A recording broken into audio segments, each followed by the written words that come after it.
Depdagri atau pemerintah. Nah, kita berharap melalui harmonisasi undang-undang pemekaran provinsi di badan legislasi, ya, 6 wilayah adat yang ada di Papua, mulai dari wilayah adat Tabi, kemudian Animha, kemudian Lapago, Mepago, Saireri, kemudian Demberai, ya, itu bisa masuk dalam pembahasan pemerintah secara satu kesatuan. Nah, dengan demikian saya pikir nanti kita akan menegosiasikan dari 7 wilayah adat dan 2 provinsi induk, kita memekarkan yang mana. Nah, tentunya pasti DPR akan memberikan pertimbangan dari aspek politis dan lain-lain, sehingga itu menjadi keputusan pemerintah dan DPR. Nah, tentunya harapan kita bahwa pemekaran ini harus memproteksi juga hak-hak orang asli Papua, sehingga kekhawatiran masyarakat asli Papua terkait dengan pergeseran jabatan-jabatan di birokrasi pemerintahan, kemudian rekrutmen pegawai negeri dan lain-lain sebagainya, itu bisa diprotek melalui undang-undang yang nanti kita susun.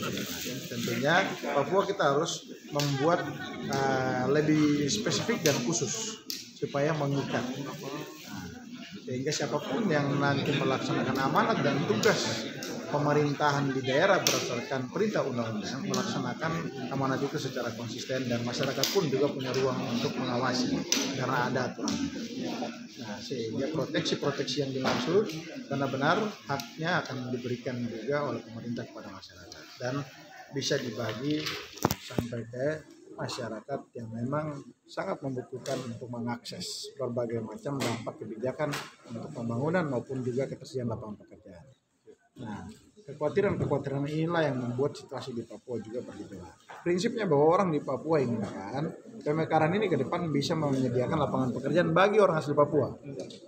Nah, ini yang kita berharap ke depan pemerintah harus membuka ruang dan harus ada kebijakan, misalnya penerimaan PNS untuk Papua, khususnya orang asli Papua, ditetapkan mungkin penerimaan 10.000 atau misalnya 50.000 PNS untuk tersebar di seluruh wilayah Papua, tapi untuk orang asli Papua, sehingga ada syarat-syarat khusus yang diberikan. Jadi pengangguran yang ada di kampung-kampung, ya, itu bisa terakomodir. Sarjana-sarjana yang tamat kembali ke kampung-kampung hanya bekerja sebagai petani dan nelayan, itu bisa terakomodir sebagai pegawai negeri sipil. Karena di Papua memang dengan keterbatasan akses transportasi udara, darat, dan laut itu membuat tingkat ketergantungan masyarakat itu hanya ada di pemerintah untuk ketersediaan lapangan pekerjaan. Industri-industri lain tidak berkembang di sana. Jadi saya pikir kita mau genjot anak-anak ini untuk mau kerja di tempat lain tidak bisa, hanya berharap PNS. Kalaupun kita dorong keluar pun juga 1-2 yang bisa mampu untuk keluar dan bertahan serta beradaptasi dengan lingkungan di luar Papua. Jadi harapan saya pemekaran ini harus memberikan ruang dan proteksi kebijakan khusus untuk merekrut calon-calon pegawai negeri sipil yang adalah orang asli Papua. Terima kasih Bapak. Ya, terima kasih banyak.